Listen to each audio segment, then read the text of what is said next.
Hi friends, welcome back to Geethashri kitchen. ನಾನಿವತ್ತು crispy banana tawa ಫ್ರೈನ ಮಾಡ್ತಾಯಿದ್ದೀನಿ. ಅದಕ್ಕೆ ನಾನು 2 ಹಸಿ ಬಾಳೆನ ತೊಗೊಂಡಿದ್ದೀನಿ.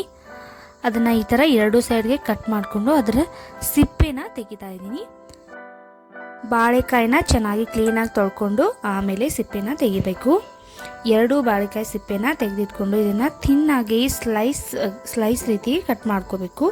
ಅದಕ್ಕಿಂತ ಮುಂಚೆ ನೀವೇನಾದರೂ ನಮ್ಮ ಚಾನಲ್ನ ಫಸ್ಟ್ ಟೈಮ್ ನೋಡ್ತಾ ಇದ್ರಿ, ಪ್ಲೀಸ್ ನಮ್ಮ ಚಾನಲ್ನ ಲೈಕ್ ಮಾಡಿ, ಶೇರ್ ಮಾಡಿ, ಹಾಗೆ ಕಮೆಂಟ್ ಕೂಡ ಮಾಡಿ. ಈ ಹಸಿ ಬಾಳೆಕಾಯಿಂದ ತವಾ ಫ್ರೈ ಮಾಡಿದ್ರೆ ತುಂಬಾ ಟೇಸ್ಟಿ ಆಗಿರುತ್ತೆ. ಕಡಿಮೆ ಇಂಗ್ರೀಡಿಯೆಂಟ್ಸಿಂದ ಊಟಕ್ಕೆ ಸೈಡ್ ಡಿಶ್ ಆಗಿ ಅಥವಾ ನೀವು ಸ್ನ್ಯಾಕ್ಸ್ ಆಗಿ ಕೂಡ ಬಳಸ್ಬೋದು.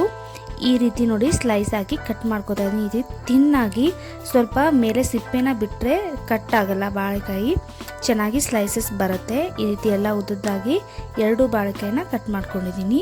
ನಾನಿಲ್ಲಿ ಒಂದು ಬೌಲ್ ತೊಗೊಂಡು ಅದಕ್ಕೆ ಕಟ್ ಮಾಡ್ಕೊಂಡಿರುವಂಥ ಬಾಳೆಕಾಯಿನ ಹಾಕ್ತಾಯಿದ್ದೀನಿ.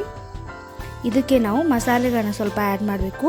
ಬೇಸಿಕ್ ಮಸಾಲೆಗಳು 1 ಸ್ಪೂನಷ್ಟು ಉಪ್ಪನ್ನು ಹಾಕ್ತಾಯಿದ್ದೀನಿ. ಉಪ್ಪು ಹಾಕೋದ್ರಿಂದ ಮೊದಲು ನೀರು ಬಿಡುತ್ತೆ, ಅದಕ್ಕೋಸ್ಕರ ಹಾಕ್ತಾಯಿದ್ದೀನಿ.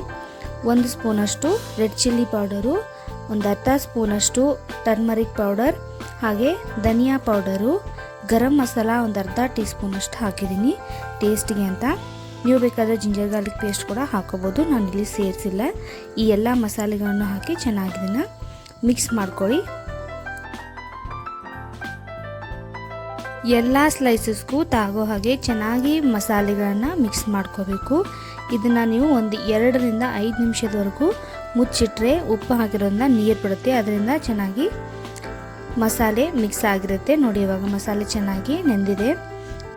ನಾನಿಲ್ಲಿ 2 ಸ್ಪೂನಷ್ಟು ಅಕ್ಕಿ ಹಿಟ್ಟನ್ನು ತೊಗೊಂಡಿದ್ದೀನಿ. ಇದರಿಂದ ಕ್ರಿಸ್ಪಿ ಆಗುತ್ತೆ, ಅದಕ್ಕೋಸ್ಕರ ನೀವು ಕಾರ್ನ್ಫ್ಲೋರ್ ಕೂಡ ಬಳಸ್ಕೋಬೋದು. ಅಕ್ಕಿ ಹಿಟ್ಟು ಮನೇಲಿ ಎಲ್ಲರಿಗೂ ಅವೈಲೇಬಲ್ ಆಗಿರುತ್ತೆ. ಸ್ವಲ್ಪ ಈ ರೀತಿ ಮಾಡಿ ಡಸ್ಟ್ ಮಾಡಿದ್ರೆ ಚೆನ್ನಾಗಿರುತ್ತೆ, ಕ್ರಿಸ್ಪಿ ಆಗಿರುತ್ತೆ. ಅದಕ್ಕೋಸ್ಕರ ಈ ರೀತಿ ಎಲ್ಲ ಚಿಪ್ಸ್ಗಳನ್ನು ಕೂಡ ಈ ರೀತಿ ಅಕ್ಕಿ ಹಿಟ್ಟಲ್ಲಿ ಸ್ವಲ್ಪ ಡಸ್ಟ್ ಮಾಡಿ ತೆಗೆದಿಟ್ಕೋಬೇಕು.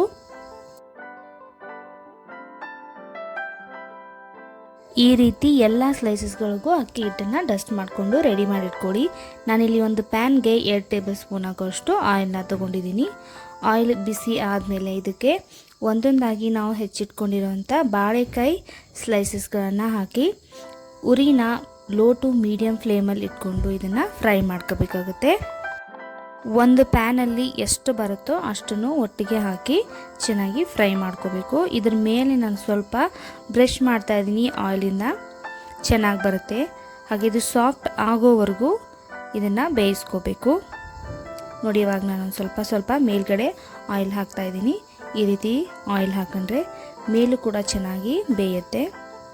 ಒಂದು ಕಡೆ ಬೆಂದಿದೆ, ಇದನ್ನು ತಿರುಗಿಸಿ ಮತ್ತೊಂದು ಸೈಡ್ಗೆ ಬೇಯಿಸ್ಕೋತಾ ಇದ್ದೀನಿ. ತುಂಬಾ ಈಸಿಯಾಗಿ, ತುಂಬ ಫಾಸ್ಟಾಗಿ ಊಟಕ್ಕೆ ಸೈಡ್ ಡಿಶ್ನ ಮಾಡ್ಕೋಬೋದು, ಅಥವಾ ನೀವು ಸ್ನ್ಯಾಕ್ಸ್ ಕೂಡ ಮಾಡ್ಕೋಬೋದು. ನೋಡಿ, ನಾನು ನೈಫಿಂದ ಚುಚ್ಚಿ ತೋರಿಸ್ತಾ ಇದ್ದೀನಿ, ಸಾಫ್ಟ್ ಆಗಿದೆ. ಇವಾಗ ಇದು ಬೆಂದಿದೆ ಅಂತ ಅರ್ಥ. ಇದನ್ನು ತೆಗೆದು ನಾನು ಪ್ಲೇಟ್ಗೆ ಹಾಕ್ತಾ ಇದ್ದೀನಿ. ಉಳಿದ ಎಲ್ಲ ಬಾಳೆಕಾಯಿ ಸ್ಲೈಸಸ್ಗಳನ್ನು ಕೂಡ ನಾನು ಇದೇ ರೀತಿ ಫ್ರೈ ಮಾಡ್ಕೋತಾ ಇದ್ದೀನಿ. ನೀವು ಕೂಡ ಖಂಡಿತವಾಗ್ಲೂ ಮನೆಯಲ್ಲಿ ಈ ಥರ ಟ್ರೈ ಮಾಡಿ. ನೋಡ್ತಾ ಇರ್ಬೋದು, ಬಾಳೆಕಾಯಿ ತವಾ ಫ್ರೈ ರೆಡಿ ಆಗ್ತಾ ಇದೆ. ತುಂಬಾ ಕ್ರಿಸ್ಪಿಯಾಗಿ, ಒಳಗಡೆ ಸಾಫ್ಟಾಗಿ, ಟೇಸ್ಟಿಯಾಗಿರುತ್ತೆ. ತುಂಬಾ ಫಾಸ್ಟಾಗಿ ಮಾಡ್ಕೋಬೋದು.